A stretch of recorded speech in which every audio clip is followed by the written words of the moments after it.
akhir daw makin lama udah awal mayannya se buru-buru bae ngaco bae kafir lagi wis mulai. I think I'm losing my mind, trying to stay inside the lines. Tuh, 1, 2, 3. Assalamualaikum warahmatullahi wabarakatuh.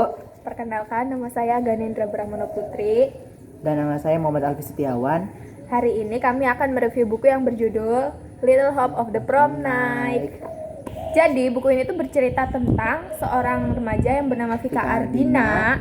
Dia tuh hidup seperti remaja pada umumnya. Ya, mendengarkan musik, dia suka main catur, dan bercita-cita ingin menjadi dokter. Tapi semenjak pada hari itu terjadi kecelakaan sehingga menyebabkan saraf Vika rusak. Nah, selain Vika hobi bermain catur, Vika juga hobi bermain gitar bersama ayahnya. Tapi semenjak kecelakaan yaitu Vika jadi patah semangat dan insecure dan tidak punya semangat untuk hidup, ingin bunuh diri, Bay. Jadi Vika tuh punya seorang sepupu namanya Vanda. Nah, menurut Vika ini si Vanda ini sangat menyebalkan orangnya. Dia tuh seorang ambisius. Si Vanda juga sama, punya cita-cita pengen jadi dokter. Tapi semenjak Vika kecelakaan, jadi Vika itu menurun drastis kemampuannya. Jadi selalu dibandingkan dengan sepupunya yang Vanda itu. Semasa sekolah di SMA, Vika dan Vanda itu kayak selalu cekcok gitu. Dia tuh selalu berbeda pendapat dengan Vanda. Jadi disitulah Vika sangat membenci Vanda. Tapi sebenarnya Vanda itu adalah orang yang baik tanpa sepengetahuan si Vika. Semasa SMP, Vika punya temen namanya Milang dan Eli. Nah, dulu Vika dengan Milang dan Eli itu ikut Olimpiade Matematika melawan negara Brunei dan dia juara. Saat SMA, Vika itu pernah diajak oleh gurunya untuk mengikuti Olimpiade Matematika. Namun saat itu Vika berpikir bahwa ada yang lebih pintar darinya. Jadi Vika itu nggak ingin mengikuti Olimpiade Matematika lagi. Lebih milih untuk nolak. Pas kecelakaan, awalnya Vika itu nggak bisa ngapa-ngapain karena saraf di otaknya kena gitu. Jadi otomatis tubuhnya itu kayak lumpuh. Iya. Orang lumpuh, tapi kadang lumpuh, kadang nggak. Jika kalau ngelakuin suatu kegiatan yang berat-berat, itu badan Vika tuh bisa tiba-tiba lumpuh gitu. Jadi Vika itu nggak bisa melakukan sesuatu hal yang terlalu berat gitu, yang terlalu menguras tenaga. Awalnya Vika tuh pakai tongkat, kemudian tambah parah, jadi dia pakai kursi roda. Vika ini punya seorang sahabat laki-laki namanya Wiza. Tapi si Vika ini tuh ngerasa bingung. Semenjak saat itu tuh si Vika tuh kayak ngerasa suka tapi nggak suka gitu. Jadi dia tuh bingung sebenarnya suka sama Wiza atau enggak. Sedangkan si Wiza dia cuek-cuek aja gitu, menganggap Vika sebagai sahabat. Tapi ternyata si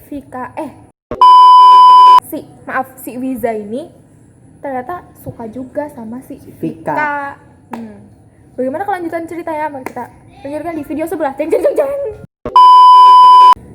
Jadi inti dari cerita ini adalah semenjak si Vika kecelakaan itu, Pak, dia tuh kayak putus semangat, berubah drastis. Sifatnya jadi berubah drastis. Tadinya pinter, rajin, dia suka olahraga, suka main catur. Semenjak kecelakaan dia tuh ngerasa putus asa banget, ngerasa hidupnya tuh nggak berguna, ngerasa dia itu seperti beban keluarga lah, karena dia selalu sakit-sakitan, ikut terapi, minum obat dan sebagainya. Dia udah kayak putus asa gitu karena dia nggak yakin kalau dia bakal sembuh dan bisa menjadi dokter, yaitu cita-citanya. Gitu dah.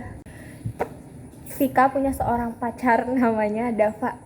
Dari dulu Dava itu selalu bareng Vika terus, kayak selalu menemani susah senangnya Vika gitu. Hari-hari terus berlalu. Badan Vika juga semakin lemah dan Vika juga semakin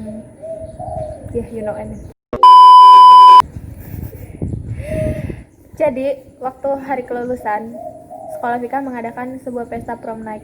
Nah, di malam itu Vika itu tiba-tiba badannya ngedrop Jadi dia pilih buat pakai kursi roda, didorong oleh Dava. Ya. Jadi setelah prom night itu keesokan harinya, Vika lebih milih pasrah dan melepaskan cita-citanya buat jadi dokter.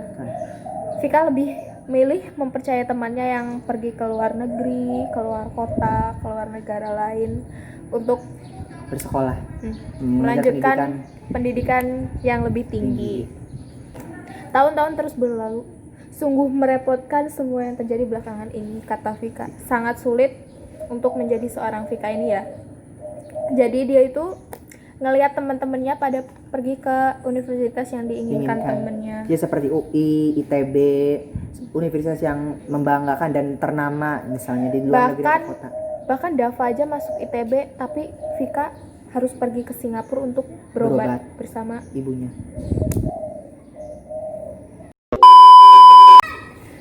Sekian review dari kami. Kurang lebihnya mohon maaf. Wassalamualaikum warahmatullahi wabarakatuh. Dadah. Mobil yang menimpa dirinya tuh. Jadi Semoga itu